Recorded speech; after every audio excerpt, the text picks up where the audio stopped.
la belle diaspora, bonjour YouTube, j'espère que vous allez toutes bien mes belles. Aujourd'hui je suis ravie de parler de ce sujet avec toi, la femme autonome. On entend très souvent parler de la femme autonome. C'est quoi une femme autonome et pourquoi est-ce que les femmes ont besoin d'être autonomes, surtout dans la diaspora où nous vivons? C'est quoi l'autonomie?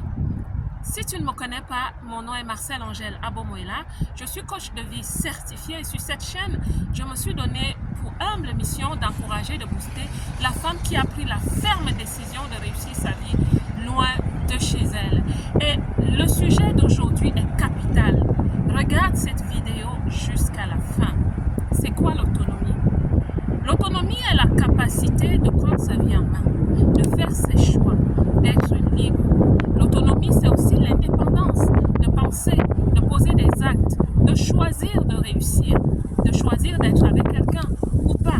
L'autonomie est une définition on peut définir l'autonomie de façon très large.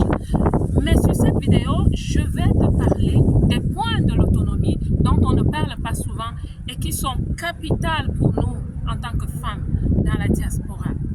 Je commencerai par te demander, est-ce que tu es autonome? Est-ce que tu crois, est-ce que tu penses que tu es autonome? Dis-le-moi. Je souris parce que généralement les gens disent oui, je suis autonome. Je vais parler de l'autonomie financière pour commencer. Est-ce que tu es autonome financièrement?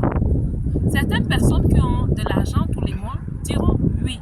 Parce que tu as de l'argent, tu reçois de l'argent, d'où qu'il vienne, tu te penses autonome. Je te pose une autre question. Si on enlève de ta vie certaines personnes, certaines institutions, est-ce que tu vas toujours te croire autonome? Je sais que tu viens de sourire. Parce que quand je te pose cette question, tu penses à certaines personnes, tu penses à certaines institutions, peut-être au gouvernement, et tu secoues ta tête et tu te dis, est-ce que je suis vraiment autonome? Parce qu'en fait, l'autonomie, c'est la capacité de vivre sa vie malgré ou sans que tu aies certaines personnes dans ta vie qui définissent qui tu es au niveau financier. Si on enlève ces personnes, peut-être tu vas tomber, peut-être tu vas glisser, peut-être tu vas paniquer. Et c'est là où je te dis, ma belle, peut-être que tu n'es pas autonome. Et tu vas me dire, comment est-ce que je fais pour être autonome? On sait comment on fait pour être autonome. Ça commence par l'état d'esprit. Qu'est-ce que tu penses de toi? Est-ce que tu as une vision de vie? Qu'est-ce que tu vois dans ta vie dans 5 ans? Est-ce que tu souhaites avoir une meilleure vie dans 5 ans? Et qu'est-ce que tu fais pour ça?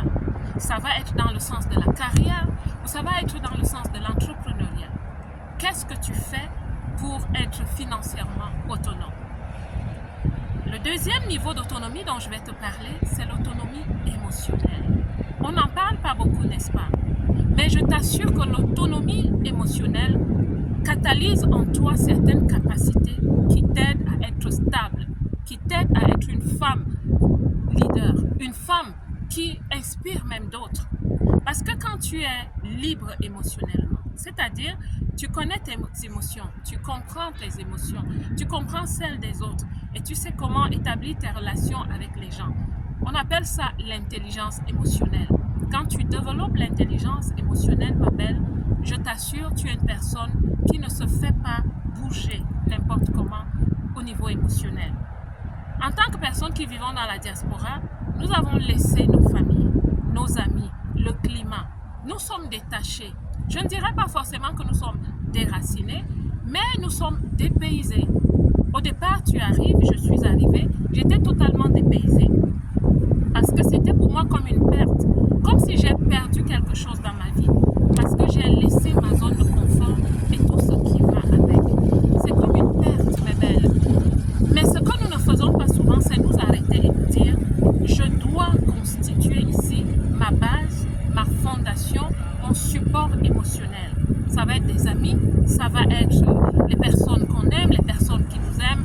Et ça va être le fait que tu décides d'être une femme qui est stable émotionnellement, une femme qui n'est plus émotive, réactive.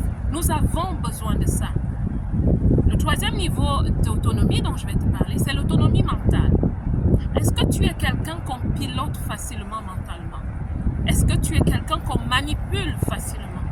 Ou est-ce que tu es une femme qui, si on te manipule un peu, tu tombes. Si on te menace un peu, tu tombes. Ou est-ce que tu es une femme déterminée? Une femme qui sait où elle va. Une femme qui décide de se dire, je suis une femme stable. Je pourrais dire forte, mais je vais dire stable. Une femme qui sait où elle veut. Elle est déterminée, elle est organisée. C'est une femme qui est structurée. Elle sait comment elle organise sa journée. Elle ne passe pas la vie dans le farniente, parce que le farniente ne t'apporte rien. Et elle ne dépend pas mentalement de la baguette magique de quelqu'un autour de soi, quelle que soit la personne. Je souhaite franchement que tu comprennes ce que j'essaie de te dire aujourd'hui. Parce que plusieurs femmes ne réussissent pas dans la diaspora parce qu'elles ne sont pas autonomes. Tu ne peux pas réussir si tu n'es pas autonome. Tu ne peux pas réussir si la télécommande de ta vie, à quelque niveau que ce soit, se trouve dans la main d'un tiers. L'autonomie part de l'intérieur à l'extérieur, pas de l'extérieur à l'intérieur. C'est pourquoi je t'ai posé certaines questions. Et si on enlève ces personnes, ces institutions de ta vie, est-ce que tu seras toujours autonome, ma belle? L'autonomie n'est pas le féminisme, non.